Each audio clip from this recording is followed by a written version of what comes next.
الحمد لله رب العالمين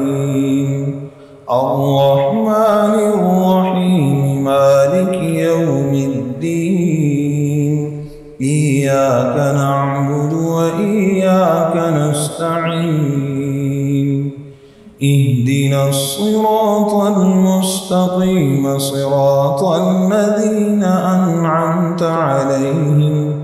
غير المغضوب عليهم ولا الضالين.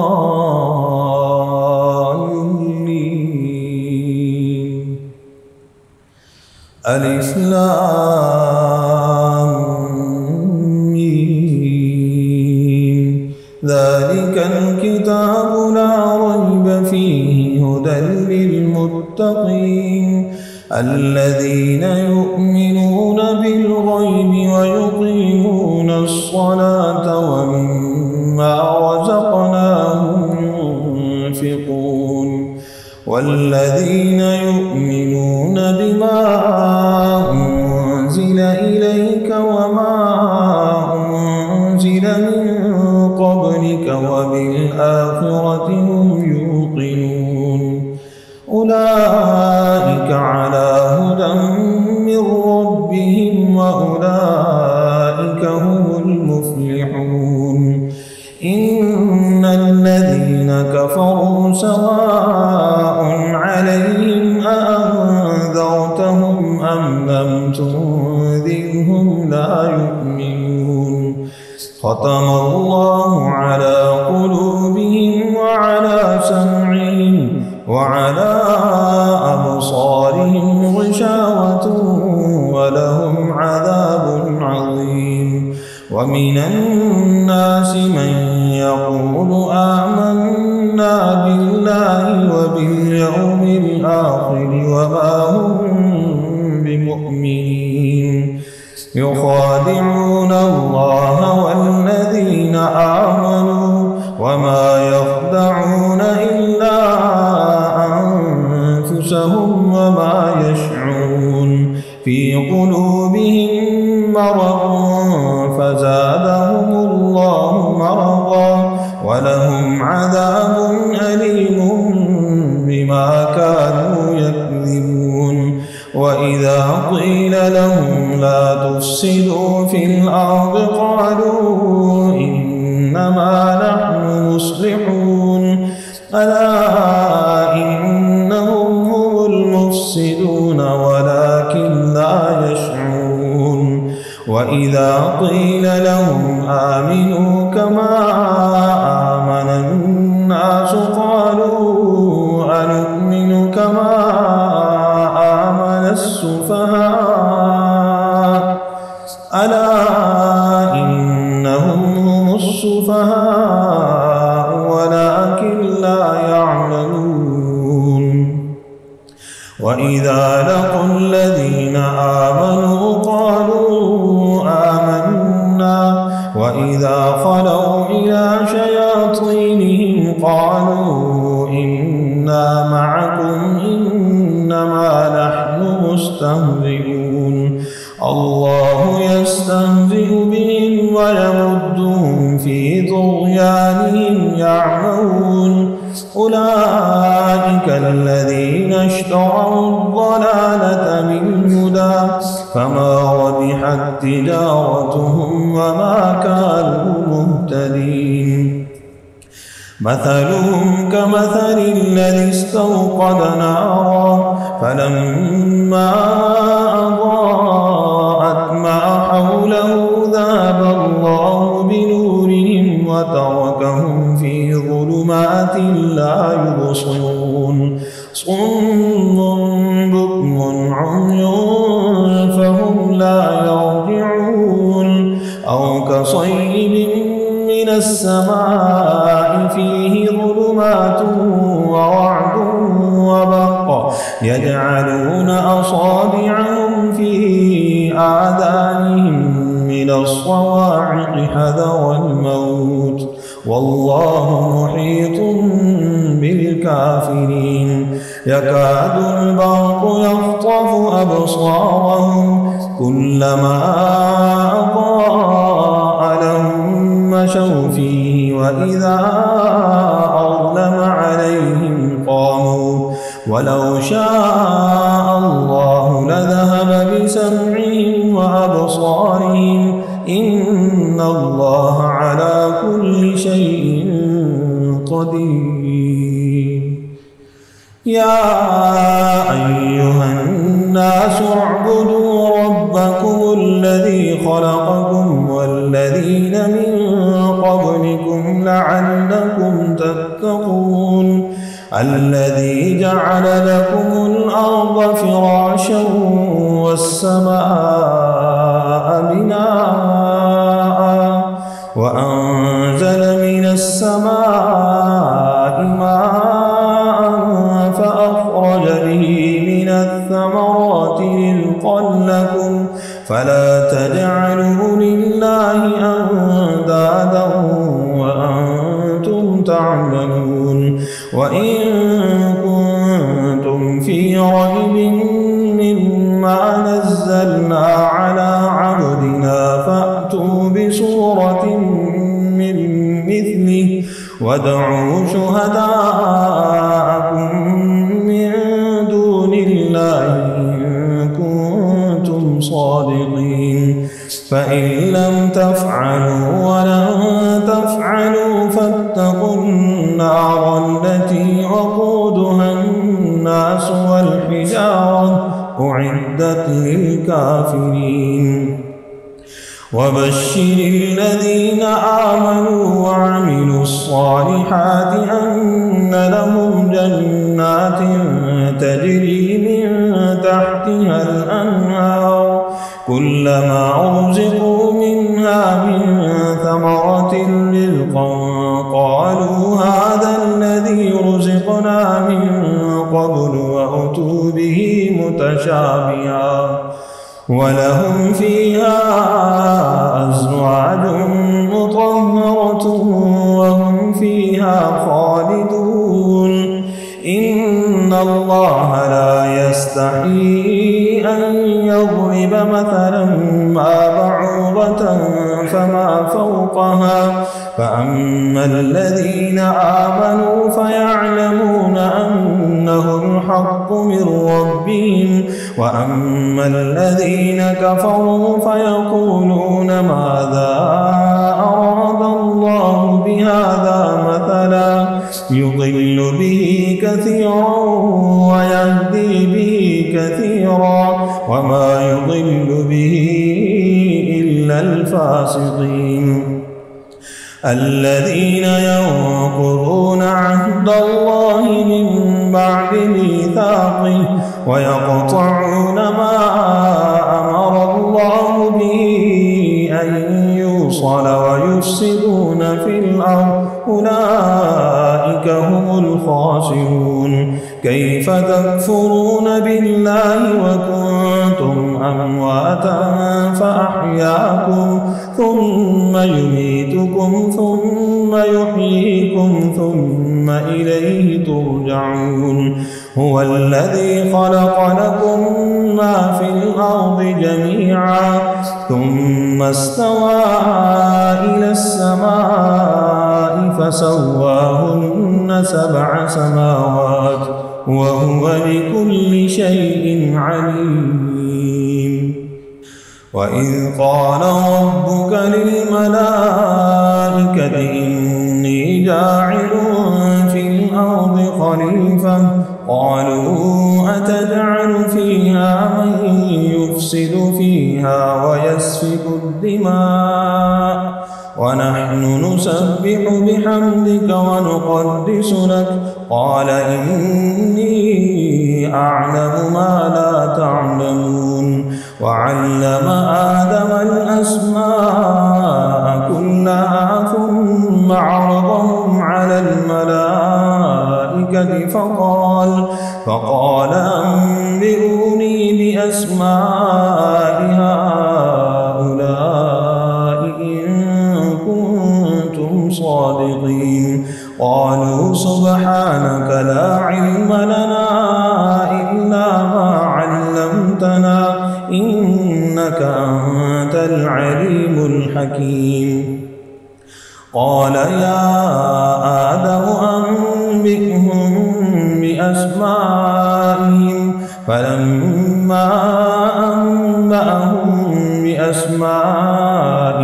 قال ألم أقل لكم إني أعلم غيب السماوات والأرض وأعلم ما تبدون وما كنتم تكتمون وإذ قلنا للملائكة اسجدوا لآدم فسجدوا إلا إبليس أبى واستكبر وكان من الكافرين وقلنا يا آدم اسكن أنت وزوجك الجنة وكلا منها رغدا حيث شئتما ولا تقربا هذه الشجرة فتكونا من الظالمين فأزلهما الشيطان عنها فأخرجهما مما كانا فيه وقلنا اهبطوا بعضكم لبعض عدو ولكم في الأرض مستقر ومتاع إلى حين فتلقى آدم من ربه كلمات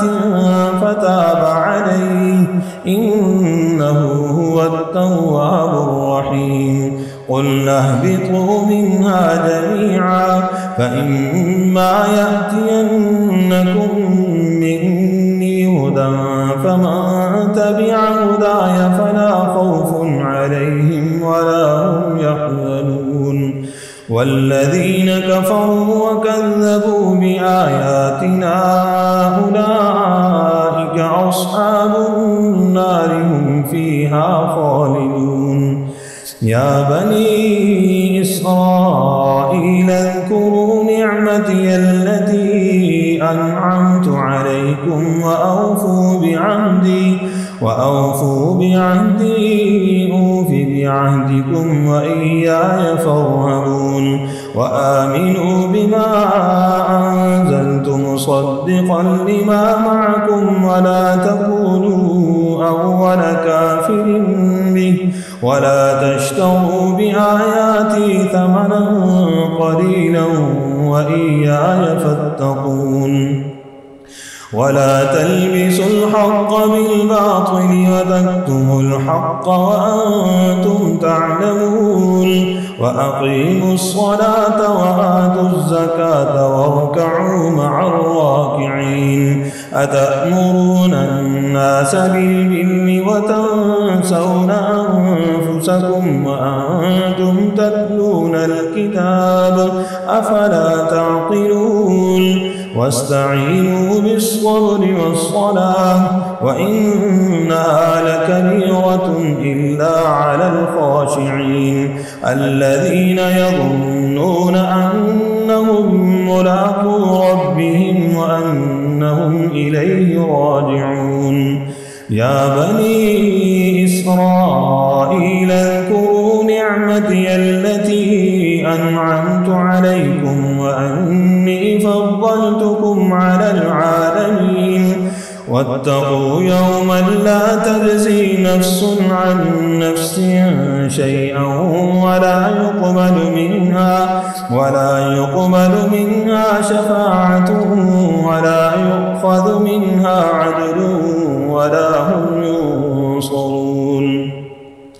وإذ نجيناكم من آل فرعون يسومونكم سوء العذاب يذبحون أبناءكم ويستحيون نساءكم وفي ذلكم بلاء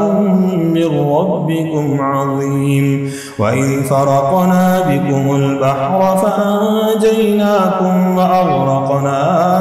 آل فرعون وأنتم تنظرون وإذ واعدنا موسى 40 ليلة ثم اتخذتم العجل من بعده وأنتم ظالمون ثم عفونا عنكم من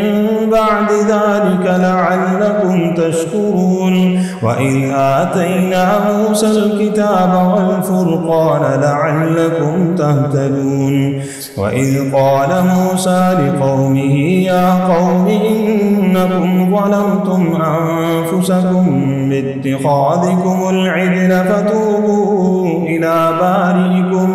فتوبوا إلى بارئكم فاقتلوا أنفسكم ذلكم خير لكم عند بارئكم فتاب عليكم إنه هو التواب الرحيم وإذ قلتم يا موسى لن نؤمن لك حتى نرى الله جهرة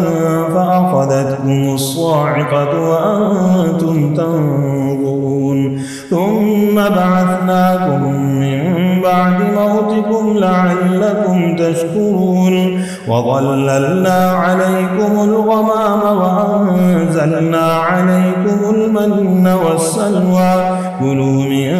طيبات ما رزقناكم وما ظلمونا ولكن كانوا أنفسهم يظلمون وإذ قلنا ادخلوا هذه القرية فكلوا منها حيث شئتم رغدا وادخلوا الباب سجدا وقولوا حطة نغفر لكم خطاياكم وسنزيد المحسنين فبدل الذين ظلموا قولا غير الذي قيل لهم فأنزلنا على الذين ظلموا رجزا من السماء بما كانوا يفسقون وإذ استسقى موسى لقومه فقلنا اضرب بعصاك الحجر فانفجرت منه 12 عينا قد علم كل أناس مشربهم كلوا واشربوا من رزق الله ولا تعثوا في الأرض مفسدين وإذ قلتم يا موسى لن نصبر على طعام واحد فادع لنا ربك يخرج لنا مما تنبت الأرض من بقلها وقثائها وفومها وعدسها وبصلها قال أتستبدلون الذي هو أدنى بالذي هو خير اهبطوا مصرا فإن لكم ما سألتم وضربت عليهم الذلة والمسكنة وباءوا بغضب من الله ذلك بأنهم كانوا يكفرون بآيات الله ويقتلون النبيين بغير الحق ذلك بما عصوا وكانوا يعتدون إن الذين آمنوا والذين هادوا والنصارى والصابئين من آمن بالله واليوم الآخر وعمل صالحا فلهم أجرهم عند ربهم ولا خوف عليهم ولا هم يحزنون وإذ أخذنا ميثاقكم ورفعنا فوقكم الطور خذوا ما آتيناكم بقوة واذكروا ما فيه لعلكم تتقون ثم توليتم من بعد ذلك فلولا فضل الله عليكم ورحمته لكنتم من الخاسرين ولقد علمتم الذين اعتدوا منكم في السبت فقلنا لهم كونوا قردة خاسئين فجعلناها نكالا لما بين يديها وما خلفها وموعظة للمتقين وإذ قال موسى لقومه إن الله يأمركم أن تذبحوا بقرة قالوا أتتخذنا هزؤا قال أعوذ بالله أن أكون من الجاهلين قالوا ادع لنا ربك يبين لنا ما هي قال إنه يقول إنها بقرة لا فارض ولا بكر عوان بين ذلك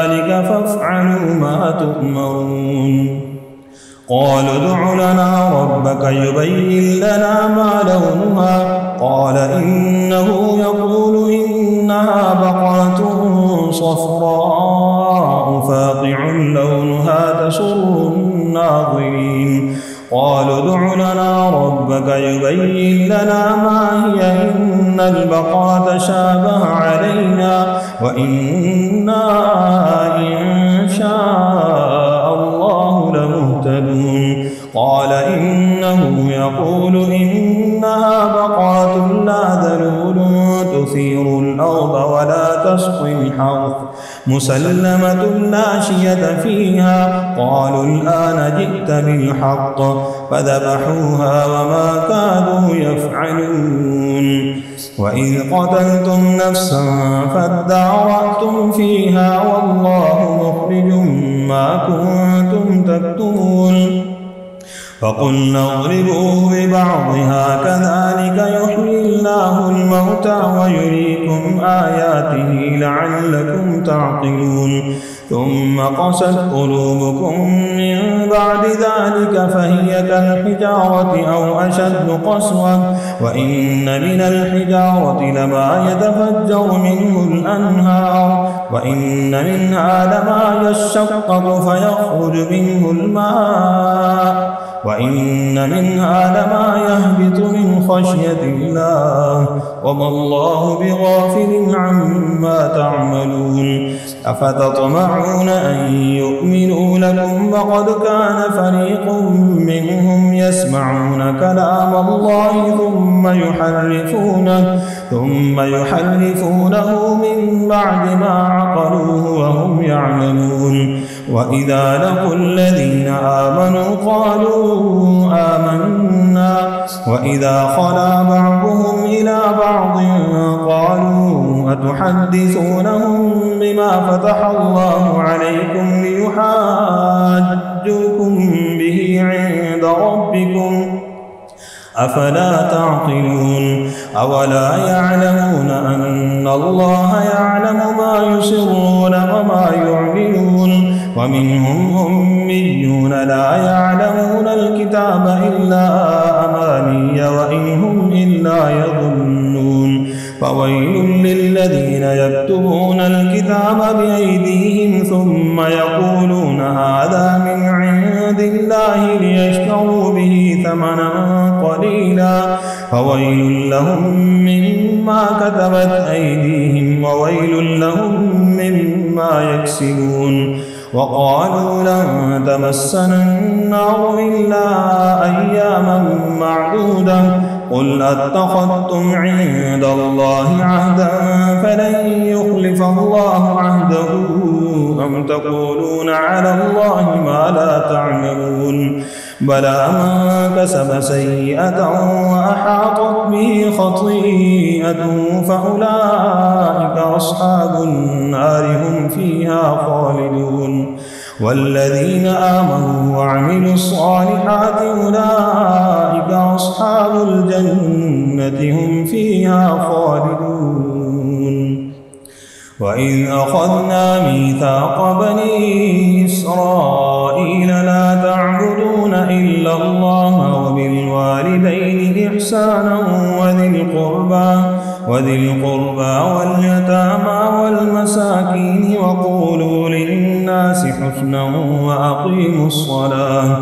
واليتامى والمساكين وقولوا للناس حسنا وأقيموا الصلاة وآتوا الزكاة ثم توليتم إلا قليلا منكم وأنتم معرضون وإذ أخذنا ميثاقكم لا تسفكون دماءكم ولا تخرجون أنفسكم من دياركم ثم أقررتم وأنتم تشهدون ثم أنتم هؤلاء تقتلون أنفسكم وتخرجون فريقا منكم من ديارهم تظاهرون عليهم بالإثم والعدوان وإن يأتوكم أسارى تفادوهم وهو محرم عليكم إخراجهم أفتؤمنون ببعض الكتاب وتكفرون ببعض فما جزاء من يفعل ذلك منكم إلا خزي في الحياة الدنيا ويوم القيامة يردون إلى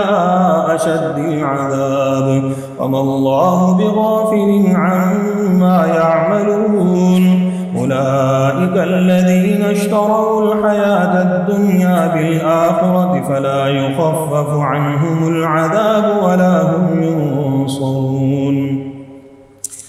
ولقد آتينا موسى الكتاب وقفينا من بعده بالرسل وآتينا عيسى ابن مريم البينات وأيدناه بروح القدس أفكلما جاءكم رسول بما لا تهوى أنفسكم استكبرتم ففريقا كذبتم وفريقا تقتلون وقالوا قلوبنا غلف بل لعنهم الله بكفرهم فقليلا ما يؤمنون ولما جاءهم كتاب من عند الله مصدق لما معهم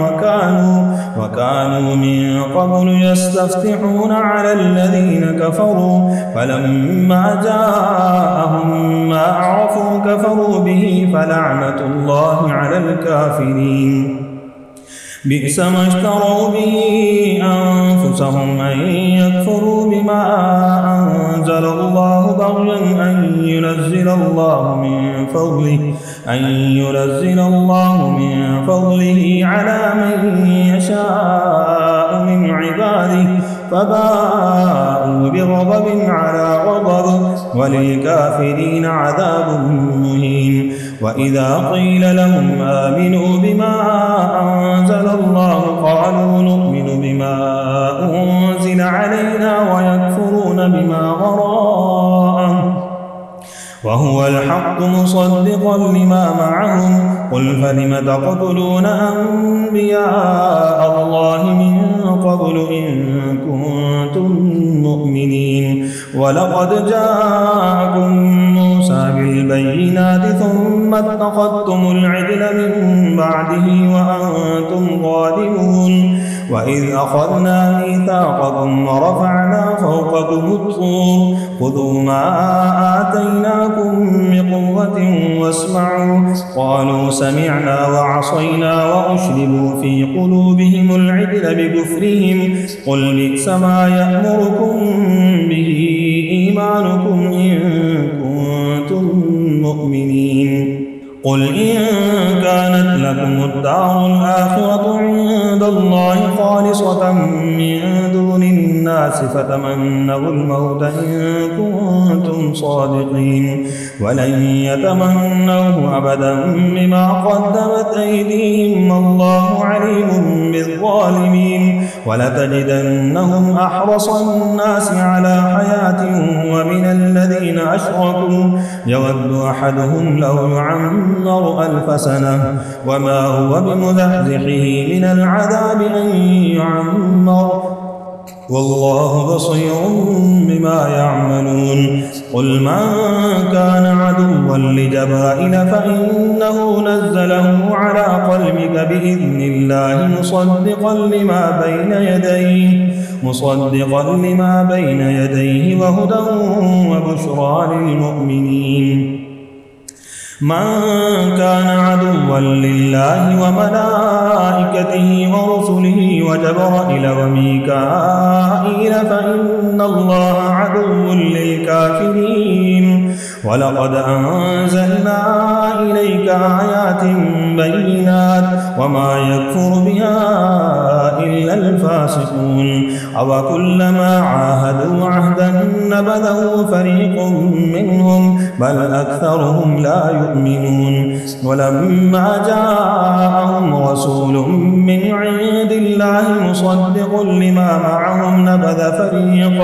نبذ فريق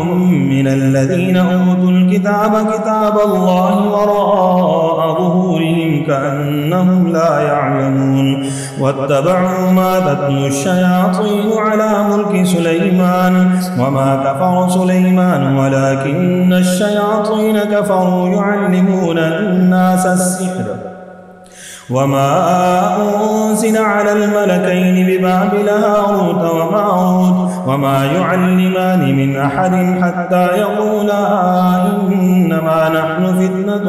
فلا تكفر فيتعلمون منهما ما يفرقون به بين المرء وزوجه وما هم بضارين به من أحد إلا بإذن الله ويتعلمون ما يضرهم ولا ينفعهم ولقد علموا لمن اشتراه ما له في الآخرة من خلاق ولبئس ما شروا به أنفسهم لو كانوا يعلمون ولو أنهم آمنوا واتقوا لمثوبة من عند الله خير لو كانوا يعلمون يا أيها الذين آمنوا لا تقولوا راعنا وقولوا انظرنا واسمعوا وللكافرين عذاب أليم ما يود الذين كفروا من أهل الكتاب ولا المشركين أن ينزل عليكم من خير من ربكم والله يختص برحمته من يشاء والله ذو الفضل العظيم ما ننسخ من آية أو ننسها نأتي بخير منها أو مثلها ألم تعلم أن الله على كل شيء قدير ألم تعلم أن الله له ملك السماوات والأرض وما لكم من دون الله من ولي ولا نصير أم تريدون أن تسألوا رسولكم كما سئل موسى من قبل ومن يتبدل الكفر بالإيمان فقد ضل سواء السبيل ود كثير من أهل الكتاب لو يردونكم من بعد إيمانكم كفارا حسدا من عند أنفسهم من بعد ما تبين لهم الحق فاعفوا واصفحوا حتى يأتي الله بأمره إن الله على كل شيء قدير وأقيموا الصلاة وآتوا الزكاة وما تقدموا لأنفسكم من خير تجدوه عند الله إن الله بما تعملون بصير وقالوا لن يدخل الجنة إلا من كان هودا أو نصارى تلك أمانيهم قل هاتوا برهانكم إن كنتم صادقين بلى من أسلم وجهه لله وهو محسن فله أجره عند ربه ولا خوف عليهم ولا هم يحزنون وقالت اليهود ليست النصارى على شيء وقالت النصارى ليست اليهود على شيء وهم يتلون الكتاب كذلك قال الذين لا يعلمون مثل قولهم فالله يحكم بينهم يوم القيامة فيما كانوا فيه يختلفون ومن أظلم ممن منع مساجد الله أن يذكر فيها اسمه وسعى في خرابها أولئك ما كان لهم أن يدخلوها إلا خائفين لهم في الدنيا خزي ولهم في الآخرة عذاب عظيم ولله المشرق والمغرب فأينما تولوا فثم وجه الله إن الله واسع عليم وقالوا اتخذ الله ولدا سبحانه بل له ما في السماوات والأرض كل له قانتون بديع السماوات والأرض وإذا قضى أمرا فإنما يقول له كن فيكون وقال الذين لا يعلمون لولا يكلمنا الله أو تأتينا آية كذلك قال الذين من قبلهم مثل قولهم تشابهت قلوبهم قد بينا الآيات لقوم يوقنون إنا أرسلناك بالحق بشيرا ونذيرا ولا تسأل عن أصحاب الجحيم ولن ترضى عنك اليهود ولا النصارى حتى تتبع ملتهم قل إن هدى الله هو الهدى ولئن اتبعت أهواءهم بعد الذي جاءك من العلم ما لك من الله من ولي ولا نصير الذين آتيناهم الكتاب يتلونه حق تلاوته أولئك يؤمنون به ومن يكفر به فأولئك هم الخاسرون يا بني إسرائيل اذكروا نعمتي التي أنعمت عليكم وأني فضلتكم على العالمين واتقوا يوما لا تجزي نفس عن نفس شيئا ولا يقبل منها عدل ولا تنفعها شفاعة ولا هم ينصرون وإذ ابتلى إبراهيم ربه بكلمات فأتمهن قال إني جاعلك للناس إماما قال ومن ذريتي قال لا ينال عهدي الظالمين وإذ جعلنا البيت مثابة للناس وأمنا واتخذوا من مقام إبراهيم مصلى وعهدنا إلى إبراهيم وإسماعيل أن طهر بيتي للطائفين والعاكفين والركع السجود وإذ قال إبراهيم رب اجعل هذا بلدا آمنا وارزق أهله من الثمرات من آمن منهم بالله واليوم الآخر قال ومن كفر فأمتعه قليلا ثم أضطره إلى عذاب النار وبئس المصير وإذ يرفع إبراهيم القواعد من البيت وإسماعيل ربنا تقبل منا إنك أنت السميع العليم ربنا واجعلنا مسلمين لك ومن ذريتنا أمة مسلمة لك وأرنا مناسكنا وتب علينا إنك أنت التواب الرحيم ربنا وابعث فيهم رسولا منهم يتلو عليهم آياتك ويعلمهم الكتاب والحكمة ويزكيهم إنك أنت العزيز الحكيم ومن يرغب عن ملة إبراهيم إلا من سفي نفسه ولقد اصطفيناه في الدنيا وإنه في الآخرة لمن الصالحين إذ قال له ربه أسلم قال أسلمت لرب العالمين ووصى بها إبراهيم بنيه ويعقوب يا بني إن الله اصطفى لكم الدين فلا تموتن إلا وأنتم مسلمون أم كنتم شهداء إذ حضر يعقوب الموت إذ قال لبنيه ما تعبدون من بعدي قالوا نعبد إلهك وإله آبائك إبراهيم وإسماعيل وإسحاق إلها واحدا ونحن له مسلمون تلك أمة قد خلت لها ما كسبت ولكم ما كسبتم ولا تسألون عما كانوا يعملون وقالوا كونوا هودا أو نصارى تهتدوا قل بل ملة إبراهيم حنيفا وما كان من المشركين قولوا آمنا بالله وما أنزل إلينا وما أنزل إلى إبراهيم وإسماعيل وإسحاق ويعقوب والأسباط وما أوتي موسى وعيسى وما أوتي النبيون من ربهم لا نفرق بين أحد منهم ونحن له مسلمون فإن آمنوا بمثل ما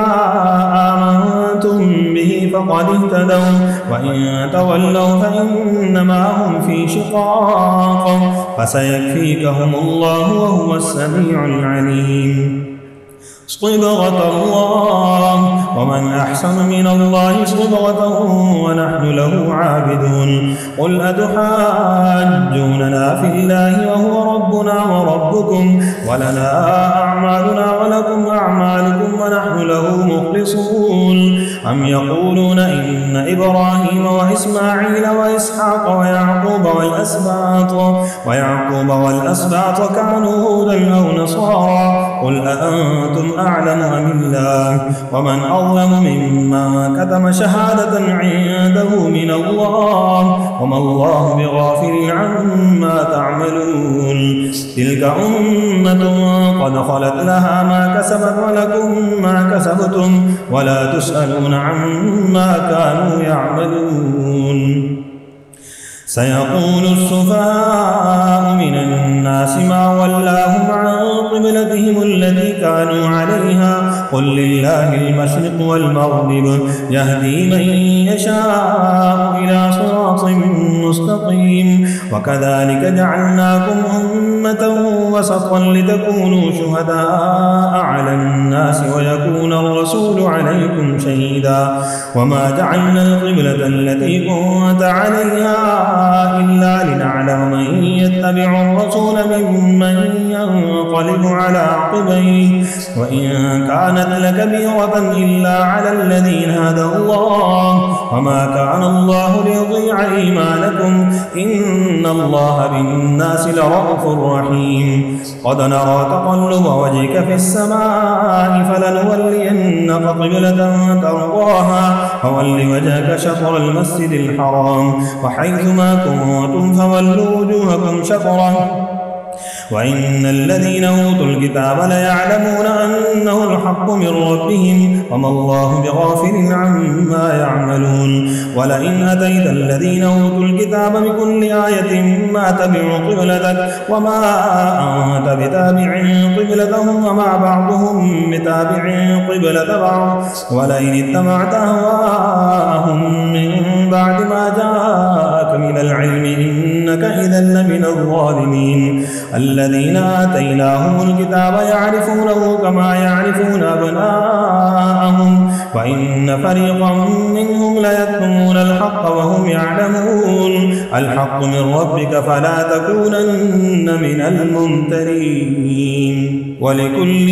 وجهة هو موليها فاستبقوا الخيرات أينما تكونوا يأت بكم الله جميعا إن الله على كل شيء قدير ومن حيث خرجت فول وجهك شطر المسجد الحرام وإنه للحق من ربك وما الله بغافل عما تعملون ومن حيث خرجت فول وجهك شطر المسجد الحرام وحيثما كنتم فولوا وجوهكم شطره لئلا يكون للناس عليكم حجة إلا الذين ظلموا منهم فلا تخشوهم واخشوني وليتم نعمتي عليكم ولعلكم تهتدون كما أرسلنا فيكم رسولا منكم يتلو عليكم آياتنا ويزكيكم ويعلمكم الكتاب والحكمة ويعلمكم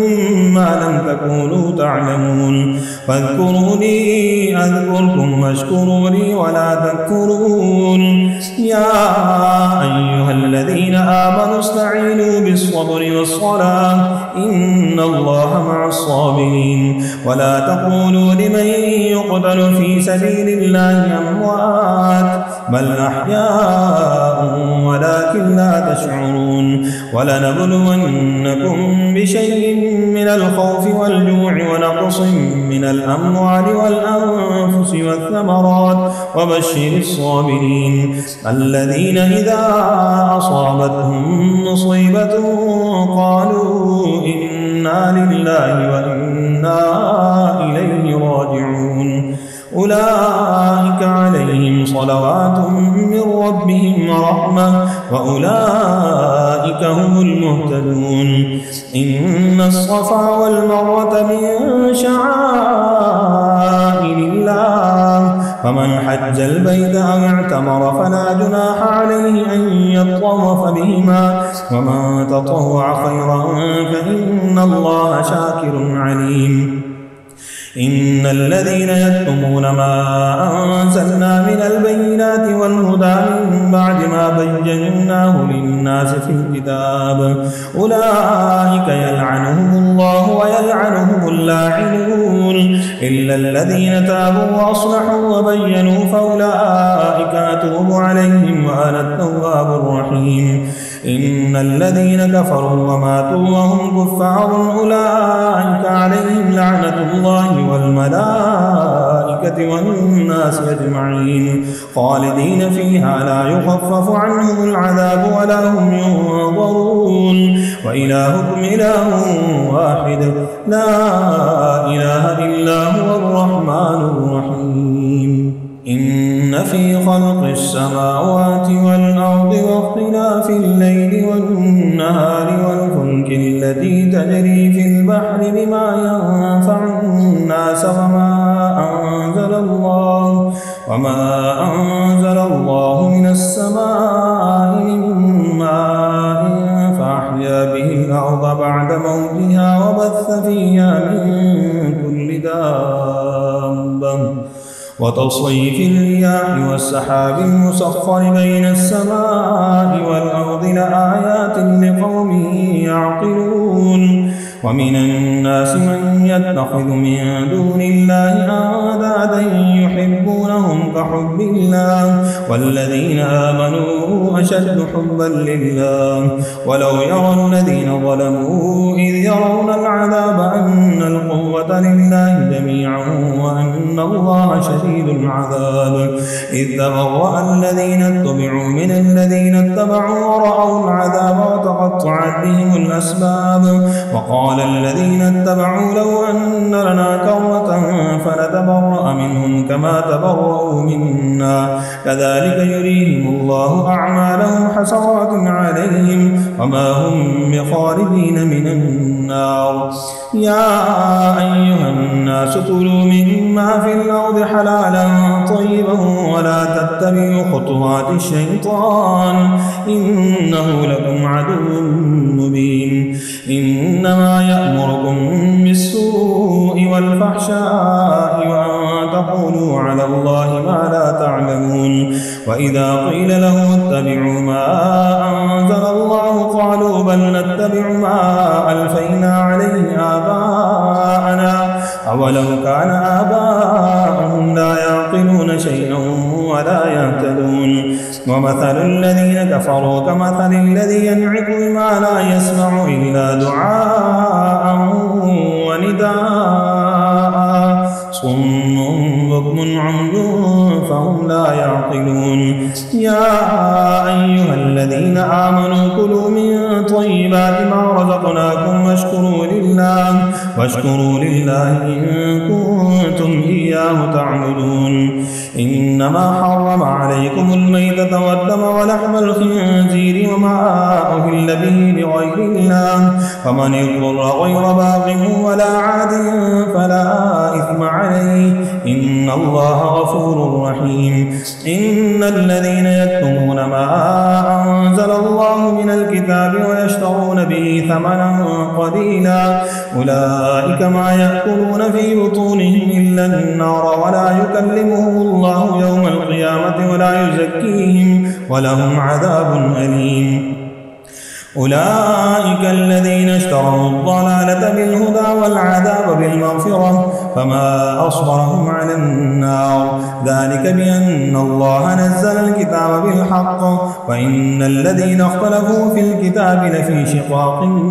بعيد ليس البر أن تولوا وجوهكم قبل المشرق والمغرب ولكن البر من آمن بالله واليوم الآخر والملائكة والكتاب والنبيين وآتى المال على حبه ذوي القربى واليتامى والمساكين وابن السبيل والسائلين وفي الرقاب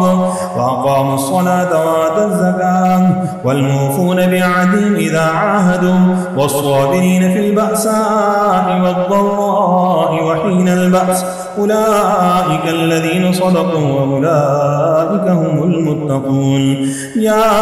أيها الذين آمنوا كتب عليكم القصاص في القتلى الحر بالحر والعبد بالعبد والأنثى بالأنثى فمن عفي له من أخيه شيء فاتباع بالمعروف وأداء إليه بإحسان ذلك تخفيف من ربكم ورحمة فمن اعتدى بعد ذلك فله عذاب أليم ولكم في القصاص حياة يا أولي الألباب لعلكم تتقون كتب عليكم إذا حضر أحدكم الموت إن ترك خيرا الوصية للوالدين والأقربين بالمعروف حقا على المتقين فمن بدله بعدما سمعه فإنما إثمه على الذين يبدلونه إن الله سميع عليم فمن خاف من موص جنفا أو إثما فأصلح بينهم فلا إثم عليه إن الله غفور رحيم يا أيها الذين آمنوا كتب عليكم الصيام كما كتب على الذين من قبلكم لعلكم تتقون أياما معدودات فمن كان منكم مريضا أو على سفر فعدة من أيام أخر وعلى الذين يطيقونه فدية طعام مسكين فمن تطوع خيرا فهو خير له وأن تصوموا خير لكم إن كنتم تعلمون شهر رمضان الذي أنزل فيه القرآن هدى للناس وبينات من الهدى والفرقان فمن شهد منكم الشهر فليصم ومن كان مريضا أو على سفر فعدة من أيام أخر يريد الله بكم اليسر ولا يريد بكم العسر ولتكملوا العدة ولتكبروا الله على ما هداكم ولعلكم تشكرون وإذا سألك عبادي عني فإني قريب أجيب دعوة الداعي إذا دعاني فليستجيبوا لي وليؤمنوا بي لعلهم يرشدون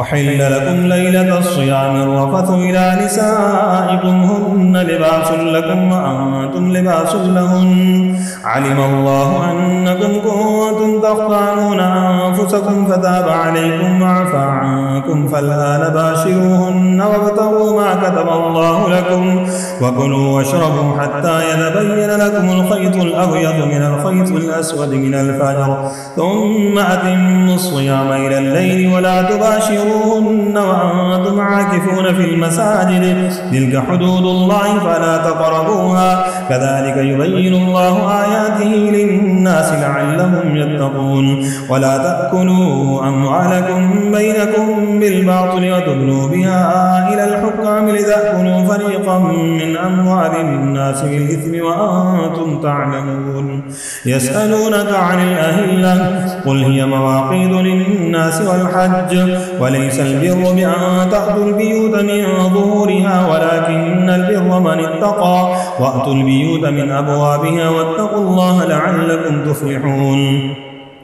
وقاتلوا في سبيل الله الذين يقاتلونكم ولا تعتدوا إن الله لا يحب المعتدين وقتلوهم حيث ثقفتموهم وأخرجوهم من حيث أخرجوكم والفتنة أشد من القتل ولا تقاتلوهم عند المسجد الحرام حتى يقاتلوكم فيه فإن قاتلوكم فقتلوهم كذلك جزاء الكافرين فإن ينتهوا فإن الله غفور رحيم وقاتلوهم حتى لا تكون فتنة ويكون الدين لله فإن ينتهوا فلا عدوان إلا على الظالمين الشهر الحرام بالشهر الحرام والحرمات قصاص فمن اعتدى عليكم فاعتدوا عليه بمثل ما اعتدى عليكم واتقوا الله واعلموا أن الله مع المتقين وأنفقوا في سبيل الله ولا تلقوا بأيديكم إلى التهلكة وأحسنوا إن الله يحب المحسنين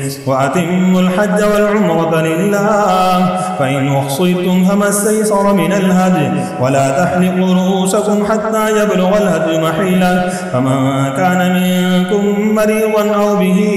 أذى من رأسه ففدية من صيام أو صدقة أو نسك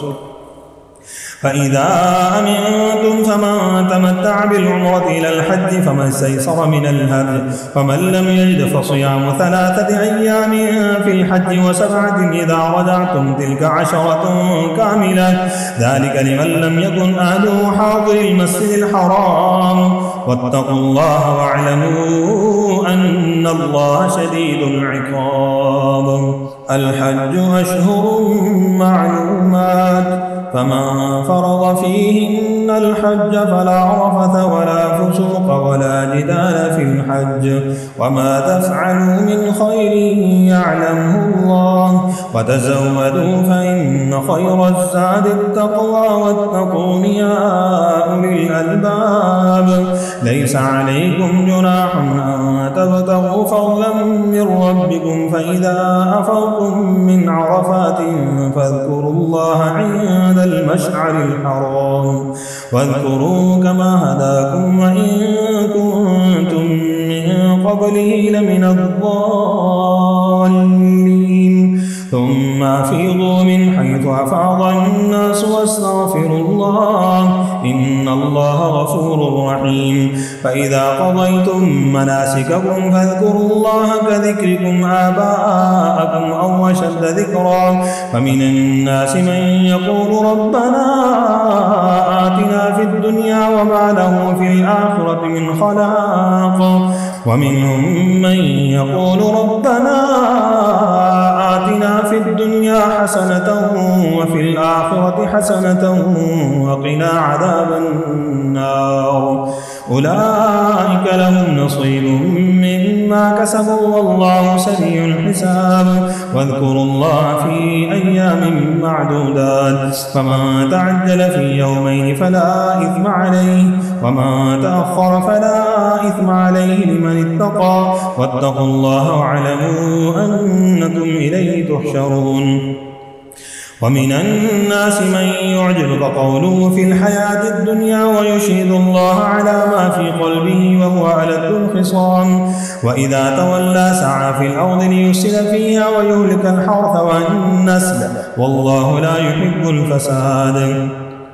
وإذا قيل له اتق الله أخذته العزة بالإثم فحسبه جهنم ولبئس المهاد. ومن الناس من يشري نفسه ابتغاء مرضات الله والله رؤوف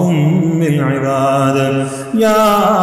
أيها الذين آمنوا ادخلوا في السلم كافة ولا تتبعوا خطوات الشيطان إنه لكم عدو مبين. فإن زللتم من بعد ما جاءتكم البينات فاعلموا أن الله عزيز حكيم. هل ينظرون إلا أن يأتيهم الله في ظلل من الغمام والملائكة وقضي الأمر وإلى الله ترجع الأمور. سل بني إسرائيل كم آتيناهم من آية بينة ومن يبدل نعمة الله من بعد ما جاءته فإن الله شديد العقاب. زين للذين كفروا الحياة الدنيا ويسخرون من الذين آمنوا والذين اتقوا فوقهم يوم القيامة والله يرزق من يشاء بغير حساب. كان الناس أمة واحدة فبعث الله النبيين مبشرين ومنذرين وأنزل معهم الكتاب بالحق ليحكم بين الناس فيما اختلفوا فيه وما اختلف فيه إلا الذين أوتوه من بعد ما جاءتهم البينات بغيا بينهم فهدى الله الذين آمنوا لما اختلفوا فيه من الحق بإذنه والله يهدي من يشاء إلى صراط مستقيم. أم حسبتم أن تدخلوا الجنة ولما يأتكم مثل الذين خلوا من قبلكم مستهم البأساء والضراء وزلزلوا حتى يقول الرسول والذين آمنوا معه متى نصر الله ألا إن نصر الله قريب. يسألونك ماذا ينفقون قل ما أنفقتم من خير فللوالدين والأقربين واليتامى والمساكين وابن السبيل وما تفعلوا من خير فإن الله به عليم كتب عليكم القتال وهو كره لكم وعسى أن تكرهوا شيئا وهو خير لكم وعسى أن تحبوا شيئا وهو شر لكم والله يعلم وأنتم لا تعلمون يسألونك عن الشهر الحرام قتال فيه قل قتال فيه كبير وصد عن سبيل الله وكفر به والمسجد الحرام وإخراج أهله منه أكبر عند الله والفتنة أكبر من القتل ولا يزالون يقاتلونكم حتى يردوكم عن دينكم إن استطاعوا ومن يرتد منكم عن دينه فيمت وهو كافر فأولئك حبطت أعمالهم في الدنيا والآخرة وأولئك أصحاب النار هم فيها خالدون إن الذين آمنوا والذين هاجروا وجاهدوا في سبيل الله أولئك يرجون رحمة الله والله غفور رحيم يسألونك عن الخمر والميسر قل فيهما إثم كبير ومنافع للناس وإثمهما أكبر من نفعهما ويسألونك ماذا ينفقون قل العفو كذلك يبين الله لكم الآيات لعلكم تتفكرون في الدنيا والآخرة ويسألونك عن اليتامى قل إصلاح لهم خير وإن تخالطوهم فإخوانكم والله يعلم المفسد من المصلح ولو شاء الله لأعنتكم إن الله عزيز حكيم ولا تنكحوا المشركات حتى يؤمنوا ولأمة مؤمنة خير من مشركة ولو أعجبتكم ولا تنكحوا المشركين حتى يؤمنوا ولعبد مؤمن خير من مشرك ولو أعجبكم أولئك يدعون إلى النار والله يدعو إلى الجنة والمغفرة بإذنه ويبين آياته للناس لعلهم يتذكرون ويسألونك عن المحيض قل هو أذى فاعتزلوا النساء في المحيض ولا تقربوهن حتى يطهرن فإذا تطهرن فأتوهن من حيث أمركم الله إن الله يحب التوابين ويحب المتطهرين نساؤكم حرث لكم فأتوا حرثكم أنى شئتم وقدموا لأنفسكم واتقوا الله واعلموا أنكم ملاقوه وبشر المؤمنين ولا تجعلوا الله عرضة لأيمانكم أن تبروا وتتقوا وتصلحوا بين الناس والله سميع عليم لا يؤاخذكم الله باللغو في أيمانكم ولكن يؤاخذكم بما كسبت قلوبكم والله غفور حليم للذين يؤلون من نسائهم تربص 4 أشهر فإن فاءوا فإن الله غفور رحيم وإن عزموا الطلاق فإن الله سميع عليم والمطلقات يتربصن بأنفسهن 3 قروء ولا يحل لهن أن يكتمن ما خلق الله في أرحامهن إن كن يؤمن بالله واليوم الآخر وبعولتهن أحق بردهن في ذلك إن أرادوا إصلاحا ولهن مثل الذي عليهن بالمعروف وللرجال عليهن درجة والله عزيز حكيم الطلاق 2 فإمساك بمعروف أو تسريح بإحسان ولا يحل لكم أن تأخذوا مما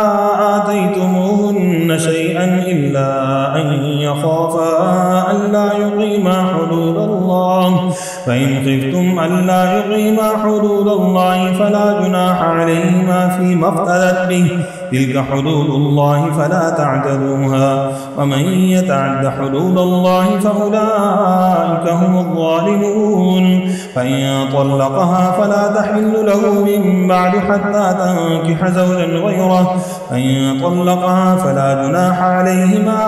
أن يتراجعا إن ظنا أن يقيما حدود الله وتلك حدود الله يبينها لقوم يعلمون وإذا طلقتم النساء فبلغن أجلهن فأمسكوهن بمعروف أو سرحوهن بمعروف ولا تمسكوهن ضرارا لتعتدوا ومن يفعل ذلك فقد ظلم نفسه ولا تتخذوا آيات الله هزؤا واذكروا نعمة الله عليكم وما أنزل عليكم من الكتاب والحكمة يعظكم به واتقوا الله واعلموا أن الله بكل شيء عليم وإذا طلقتم النساء فبلغن أجلهن فلا تعضلوهن أن ينكحن أزواجهن إذا تراضوا بينهم بالمعروف ذلك يوعظ به من كان منكم يؤمن بالله واليوم الآخر ذلكم أزكى لكم وأطهر والله يعلم وأنتم لا تعلمون والوالدات يرضعن أولادهن حولين كاملين لمن أراد أن يتم الرضاعة وعلى المولود له رزقهن وكسوتهن بالمعروف لا تكلف نفس إلا وسعها لا تضار والدة بولدها ولا مولود له بولده وعلى الوارث مثل ذلك فإن أرادا فصالا عن تراض منهما وتشاور فلا جناح عليهما وإن أردتم أن تسترضعوا أولادكم فلا جناح عليكم إذا سلمتم ما آتيتم بالمعروف واتقوا الله واعلموا أن الله بما تعملون بصير والذين يتوفون منكم ويذرون أزواجا يتربصن بأنفسهن 4 أشهر وعشرا فإذا بلغن أجلهن فلا جناح عليكم فيما فعلن في أنفسهن بالمعروف والله بما تعملون خبير ولا جناح عليكم فيما عرضتم به من خطبة النساء أو أكننتم في أنفسكم علم الله أنكم ستذكرونهن ولكن لا تواعدوهن سرا إلا أن تقولوا قولا معروفا ولا تعزموا عقدة النكاح حتى يبلغ الكتاب أجله واعلموا أن الله يعلم ما في أنفسكم فاحذروه واعلموا أن الله غفور حليم لا جناح عليكم إن طلقتم النساء ما لم تمسوهن أو تفرضوا لهن فريضة ومتعوهن على الموسع قدره وعلى المقتر قدره متاعا بالمعروف حقا على المحسنين وإن طلقتموهن من قبل أن تمسوهن وقد فرضتم لهن فريضة فنصف ما فرضتم إلا أن يعفون أو يعفو الذي بيده عقدة النكاح وأن تعفوا أقرب للتقوى ولا تنسوا الفضل بينكم إن الله بما تعملون بصير حافظوا على الصلوات والصلاة الوسطى وقوموا لله قانتين فإن خفتم فرجالا أو ركبانا فإذا أمنتم فاذكروا الله كما علمكم ما لم تكونوا تعلمون والذين يتوفون منكم ويذرون أزواجا وصية لأزواجهم متاعا إلى الحول غير إخراج فإن خرجن فلا جناح عليكم فيما فعلن في أنفسهن من معروف والله عزيز حكيم وللمطلقات متاع بالمعروف حقا على المتقين كذلك يبين الله لكم آياته لعلكم تعقلون ألم تر إلى الذين خرجوا من ديارهم وهم ألوف حذر الموت فقال لهم الله موتوا ثم أحياهم إن الله لذو فضل على الناس ولكن أكثر الناس لا يشكرون وقاتلوا في سبيل الله واعلموا أن الله سميع عليم من ذا الذي يقرض الله قرضا حسنا فيضاعفه له أضعافا كثيرا والله يقبض ويبسط وإليه ترجعون ألم تر إلى الملأ من بني إسرائيل من بعد موسى إذ قالوا لنبي له بعث لنا ملكا نقاتل في سبيل الله قال هل عسيتم إن كتب عليكم القتال ألا تقاتلوا قالوا وما لنا ألا نقاتل في سبيل الله وقد أخرجنا من ديارنا وأبنائنا فلما كتب عليهم القتال تولوا إلا قليلا منهم والله عليم بالظالمين وقال لهم نبيهم إن الله قد بعث لكم طالوت ملكا قالوا أنى يكون له الملك علينا ونحن أحق بالملك منه ولم يؤت سعة من المال قال إن الله اصطفاه عليكم وزاده بسطة في العلم والجسم والله يؤتي ملكه من يشاء والله واسع عليم وقال لهم نبيهم إن آية ملكه أن يأتيكم التابوت فيه سكينة من ربكم وبقية مما ترك آل موسى وآل هارون تحمله الملائكة إن في ذلك لآية لكم إن كنتم مؤمنين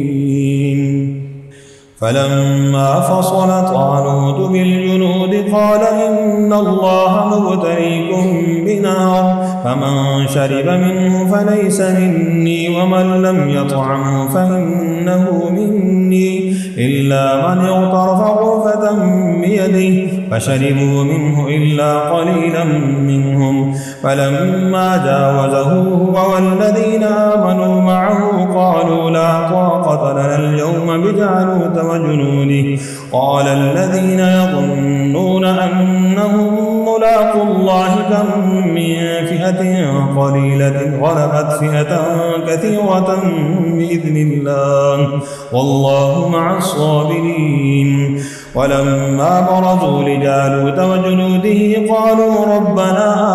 أفرغ علينا صبرا وثبت أقدامنا وانصرنا على القوم الكافرين فهزموهم بإذن الله وقتل داود جالوت وآتاه الله الملك والحكمة وعلمه مما يشاء ولولا دفع الله الناس بعضهم ببعض لفسدت الأرض ولكن الله ذو فضل على العالمين تلك آيات الله نتلوها عليك بالحق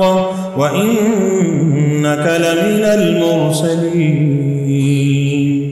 تلك الرسل فضلنا بعضهم على بعض منهم من كلم الله ورفع بعضهم درجات وآتينا عيسى ابن مريم البينات وأيدناه بروح القدس ولو شاء الله ما اقتتل الذين من بعد ما جاءتهم البينات ولكن اختلفوا فمنهم من آمن ومنهم من كفر ولو شاء الله ما اقتتلوا ولكن الله يفعل ما يريد يا أيها الذين آمنوا أنفقوا مما رزقناكم من قبل أن يأتي يوم لا بيع فيه ولا خلة الساعة والكافرون هم الظالمون. الله لا إله إلا هو الحي القيوم لا تأخذه سنة ولا نوم له ما في السماوات وما في الأرض. من ذا الذي يشفع عنده إلا بإذنه يعلم ما بين أيديهم وما خلفهم ولا يحيطون بشيء من علمه إلا بما شاء وسع كرسيه السماوات والأرض ولا يئوده حفظهما وهو العلي العظيم. لا إكراه في الدين قد تبين الرشد من الغي فمن يكفر بالطاغوت ويؤمن بالله فقد استمسك بالعروة الوثقى لا انفصام لها والله سميع عليم. الله ولي الذين آمنوا يخرجهم من الظلمات إلى النور والذين كفروا أولياؤهم الطاغوت يخرجونهم من النور إلى الظلمات أولئك أصحاب النار هم فيها خالدون. ألم تر إلى الذي حاج إبراهيم في ربه أن آتاه الله الملك إذ قال إبراهيم ربي الذي يحيي ويميت قال أنا أحيي وأميت قال إبراهيم فإن الله يأتي بالشمس من المشرق فأت بها من المغرب فبهت الذي كفر والله لا يهدي القوم الظالمين. أو كالذي مر على قرية وهي خاوية على عروشها قال أنى يحيي هذه الله بعد موتها فأماته الله 100 عام ثم بعثه قال كم لبثت قال لبثت يوما أو بعض يوم قال بل لبثت 100 عام فانظر إلى طعامك وشرابك لم يتسنه وانظر إلى حمارك ولنجعلك آية للناس وانظر إلى العظام كيف ننشزها ثم نكسوها لحما فلما تبين له قال أعلم أن الله على كل شيء قدير. وإذ قال إبراهيم رب أرني كيف تحيي الموتى قال أولم تؤمن قال بلى ولكن ليطمئن قلبي قال فخذ 4 من الطير فصرهن إليك ثم اجعل على كل جبل منهن جزءا ثم ادعهن يأتينك سعيا واعلم أن الله عزيز حكيم. مثل الذين ينفقون أموالهم في سبيل الله كمثل حبة أنبتت 7 سنابل في كل سنبلة 100 حبة والله يضاعف لمن يشاء والله واسع عليم. الذين ينفقون أموالهم في سبيل الله ثم لا يتبعون ما أنفقوا منا ولا أذى لهم أجرهم عند ربهم ولا خوف عليهم ولا هم يحزنون. قول معروف ومغفرة خير من صدقة يتبعها أذى والله غني حليم. يا أيها الذين آمنوا لا تبطلوا صدقاتكم بالمن والأذى كالذي ينفق ماله رئاء الناس ولا يؤمن بالله واليوم الآخر فمثله كمثل صفوان عليه تراب فأصابه وابل فتركه صلدا لا يقدرون على شيء مما كسبوا والله لا يهدي القوم الكافرين. ومثل الذين ينفقون أموالهم ابتغاء مرضات الله وتثبيتا من أنفسهم كمثل جنة بربوة أصابها وابل فآتت أكلها ضعفين فإن لم يصبها وابل فطل والله بما تعملون بصير. أيود أحدكم أن تكون له جنة من نخيل وأعناب تجري من تحتها الأنهار له فيها من كل الثمرات وأصابه الكبر وله ذرية ضعفاء فأصابها إعصار فيه نار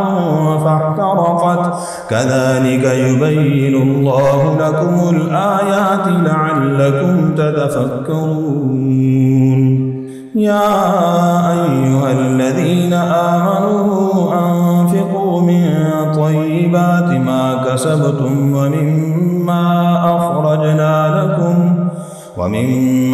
أخرجنا لكم من الأرض ولا تيمموا الخبيث منه تنفقون ولستم بآخذيه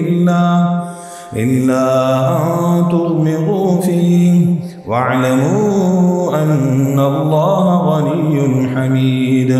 الشيطان يعدكم الفقر ويأمركم بالفحشاء والله يعدكم مغفرة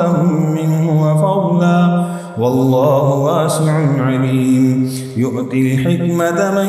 يشاء ومن يؤت الحكمة فقد أوتي خيرا كثيرا وما يذكر إلا أولو الألباب. وما أنفقتم من نفقة أو نذرتم من نذر فإن الله يعلمه وما للظالمين من أنصار. إن تبدوا الصدقات فنعما هي وإن تخفوها وتؤتوها الفقراء فهو خير لكم ونكفر عنكم من سيئاتكم والله بما تعملون خبير. ليس عليك هداهم ولكن الله يهدي من يشاء وما تنفقوا من خير فلأنفسكم وما تنفقون إلا ابتغاء وجه الله وما تنفقوا من خير يوفى إليكم وأنتم لا تظلمون. للفقراء الذين أحصروا في سبيل الله لا يستطيعون ضربا في الأرض يحسبهم الجاهل أغنياء من التعفف تعرفهم بسيماهم لا يسألون الناس إلحافا وما تنفقوا من خير فإن الله به عليم. الذين ينفقون أموالهم بالليل والنهار سرا وعلانية فلهم أجرهم عند ربهم ولا خوف عليهم ولا هم يحزنون. الذين يأكلون الربا لا يقومون إلا كما يقوم الذي يتخبطه الشيطان من المس ذلك بأنهم قالوا إنما البيع مثل الربا وأحل الله البيع وحرم الربا. فمن جاءه موعظة من ربه فانتهى فله ما سلف وأمره إلى الله ومن عاد فأولئك أصحاب النار هم فيها خالدون. يمحق الله الربا ويربي الصدقات والله لا يحب كل كفار أثيم. إن الذين آمنوا وعملوا الصالحات وأقاموا الصلاة وآتوا الزكاة لهم أجرهم عند ربهم ولا خوف عليهم ولا هم يحزنون. يا أيها الذين آمنوا اتقوا الله وذروا ما بقي من الربا إن كنتم مؤمنين فإن لم تفعلوا فآذنوا بحرب من الله ورسوله وإن تبتم فلكم رؤوس أموالكم لا تظلمون ولا تظلمون. وإن كان ذو عسرة فنظرة إلى ميسرة وأن تصدقوا خير لكم إن كنتم تعلمون. واتقوا يوما ترجعون فيه إلى الله ثم توفى كل نفس ما كسبت وهم لا يظلمون. يا أيها الذين آمنوا إذا تداينتم بدين إلى أجل مسمى فاكتبوه وليكتب بينكم كاتب بالعدل ولا يأب كاتب أن يكتب كما علمه الله فليكتب وليملل الذي عليه الحق وليتق الله ربه ولا يبخس منه شيئا فإن كان الذي عليه الحق سفيها أو ضعيفا أو لا يستطيع أن يمله فليملل وليه بالعدل واستشهدوا شهيدين من رجالكم فإن لم يكونا رجلين فرجل وامرأتان ممن ترضون من الشهداء أن تضل إحداهما فتذكر إحداهما الأخرى ولا يأبى الشهداء إذا ما دعوا ولا تسأموا أن تكتبوه صغيرا أو كبيرا إلى أجله ذلكم أقسط عند الله وأقوم للشهادة وأدنى ألا ترتابوا إلا أن تكون تجارة حاضرة تديرونها بينكم فليس عليكم جناح ألا تكتبوها وأشهدوا إذا تبايعتم ولا يضار كاتب ولا شهيد وإن تفعلوا فإنه فسوق بكم واتقوا الله ويعلمكم الله والله بكل شيء عليم. وإن كنتم على سفر ولم تجدوا كاتبا فرهان مقبوضا فإن أمن بعضكم بعضا فليؤدي الذي ائتمن أمانته وليتق الله ربه ولا تكتموا الشهادة ومن يكتمها فإنه آثم قلبه والله بما تعملون عليم. لله ما في السماوات وما في الأرض وإن تبدوا ما في أنفسكم أو تخفوا يحاسبكم به الله ويغفر لمن يشاء ويعذب من يشاء والله على كل شيء قدير. آمن الرسول بما أنزل إليه من ربه والمؤمنون كل آمن بالله وملائكته وكتبه ورسله لا نفرق بين أحد من رسله وقالوا سمعنا وأطعنا غفرانك ربنا وإليك المصير. لا يكلف الله نفسا إلا وسعها لها ما كسبت وعليها ما اكتسبت ربنا لا تؤاخذنا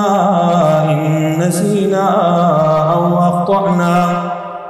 ربنا ولا تحمل علينا إصرا كما حملته على الذين من قبلنا ربنا ولا تحملنا ما لا طاقة لنا به واعف عنا واغفر لنا وارحمنا أنت مولانا فانصرنا على القوم الكافرين.